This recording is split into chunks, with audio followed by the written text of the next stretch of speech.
J'aimerais revenir aussi sur la présence de Ramayad, que vous ayez conscience que c'est historique que de personnalités politiques de ce niveau viennent à une manifestation anti-corrida un jour de corrida, c'est la première fois. Bravo Ramayad.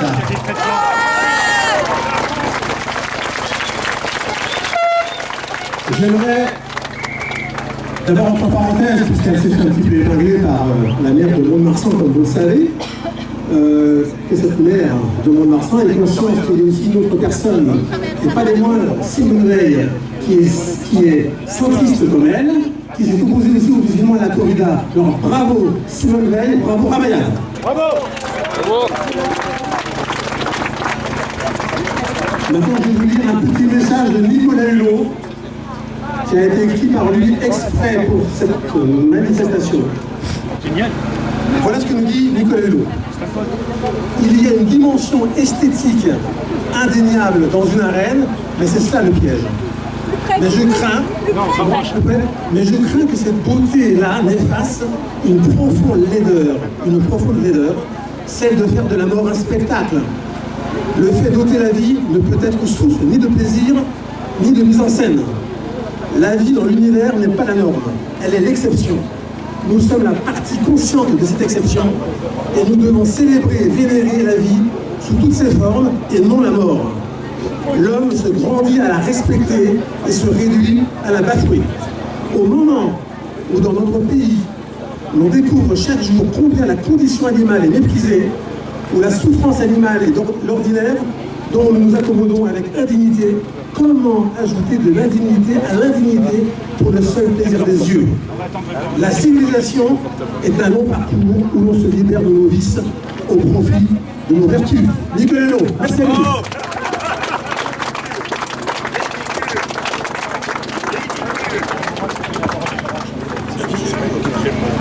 Maintenant, également un message très fort du philosophe Issa Calais, du comité de l'heure de la flamme, tout comme Ramayad de Renault d'ailleurs.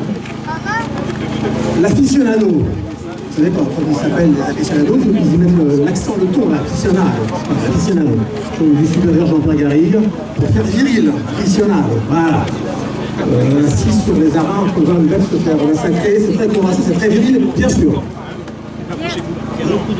L'aficionado, que le taureau ne souffre pas des blessures qu'on lui inflige. Voilà ce qu'il prétend. De rares penseurs dans la lignée des animaux machines de Descartes soutiennent encore cette idée.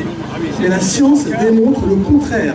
Tous les animaux possèdent des terminaisons nerveuses, des points de douleur affectés à la perception de la blessure. Par centimètre carré de peau, l'homme et le taureau ont exactement le même nombre de ces neurones. Ils ressentent les mêmes agressions corporelles avec la même intensité, la même épouvante, la même angoisse, le même réflexe de fuite. Il fut un temps, ça c'est intéressant, il fut un temps où on imaginait que les êtres dits inférieurs ne souffraient pas, ou peu.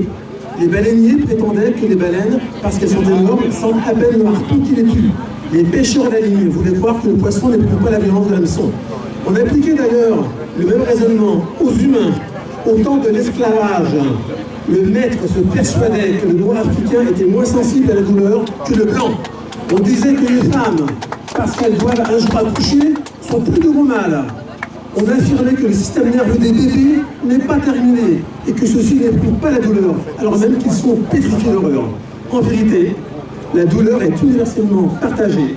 Les scientifiques sont en train de prouver qu'elle existe même chez les plantes. Infliger une douleur à autrui pour en tirer une émotion et du plaisir s'appelle du sadisme. Les taureaux souffrent atrocement lorsqu'on plante les chines une banderille. On va terminer. Et dernière phrase que j'aime particulièrement. Je te le tiens, je te le tiens. Une longue pointe de harpon longue de 20 cm. En proposition, c'est comme si, écoutez bien, en proportion, c'est comme si l'on fichait un croc de 2 cm dans le dos de l'aficionado. L'aficionado. L'homme tue, parfois par nécessité. Il incarne de loin le plus grand prédateur de la planète. Cela ne justifie pas qu'il continue d'organiser des spectacles dans lesquels il jouisse à la vue d'un animal meurissant et écumant de douleur qui crache des ruisseaux de sang par la bouche et les narines.